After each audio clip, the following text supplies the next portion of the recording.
You may remember hearing reports about radioactive milk in the U.S. in the wake of the Fukushima meltdown.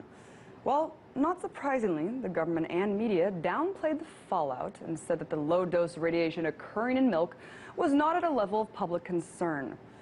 But as many experts have pointed out, no dose of radiation, however small, can be described as safe. In fact, not enough is known in general about low-dose radiation to make such sweeping conclusions.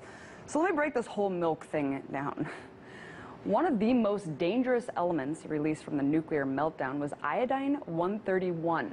Now, this is to be distinguished from regular iodine intake, which is critical to how the thyroid gland functions in the human body. And milk is a great source of iodine. But here's where it becomes a problem. When we ingest milk contaminated with the radioactive iodine, our bodies don't know the difference. This element then builds up in the thyroid gland and causes an array of irregularities, including cancer. In fact, some people point to milk as a potential culprit to the rise of thyroid abnormalities of children in Fukushima. But even if this overexposure isn't directly affecting you, there are plenty of other reasons to be concerned with milk consumption. But you would never know it because we grew up in a country indoctrinated with the notion that milk does a body good. Take a look.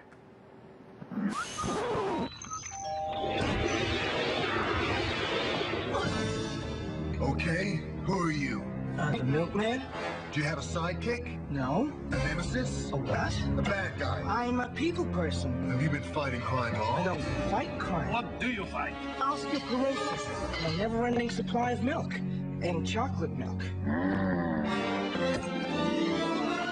Want strong bones? Calcium may help prevent osteoporosis. Yes, we've all seen a gazillion got milk commercials. But let's really think about this for a second.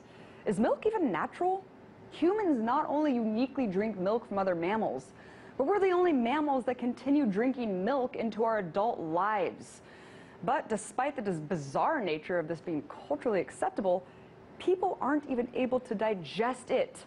Check this out. A whopping 33% of Americans are lactose intolerant, but only 13% of adults in the U.S. don't drink milk. So that means 62,200,000 people are drinking milk that they can't digest. But that's not all. In fact, in a study of 20 different countries, high milk consumption correlated directly with higher heart disease and type 1 diabetes. And don't even get me started on the dairy industry. In 1970, one cow produced 9,700 pounds of milk. Now, that same cow produces 19,000. Why? Well, because of all the growth hormones that are being pumped into these animals, ones that we ultimately consume. The intake of these hormones is leading to early puberty in women and prostate cancer in men. And that's not to mention the fact that one glass of milk has the same saturated fat content as a box of French fries or the same calories as a bottle of soda. But don't worry, the dairy industry is on top of it, which is why they're lobbying the FDA to approve a low-calorie milk option, featuring none other than my favorite artificial sweetener, aspartame. Yep, the controversial chemical that will sweeten milk in a way that will make it even more appealing to kids. According to the industry, the move would promote more healthful eating and reduce childhood obesity. But wait, is that really the case? A recent Brazilian university study shows aspartame actually causes greater weight gain than regular sugar because the intake of empty calories in your body makes you crave more food. And here's the real kicker. Dairy corporations want to make this change without you even knowing it, which is why they're currently petitioning the FDA to alter the classification of milk.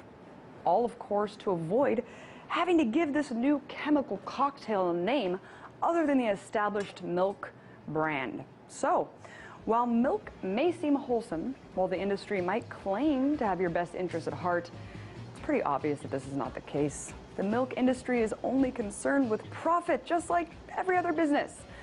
That's why we need to do ourselves a favor here. Turn off the TV, shut off the propaganda, start asking the tough questions. Forget got milk. What we should be asking is got truth.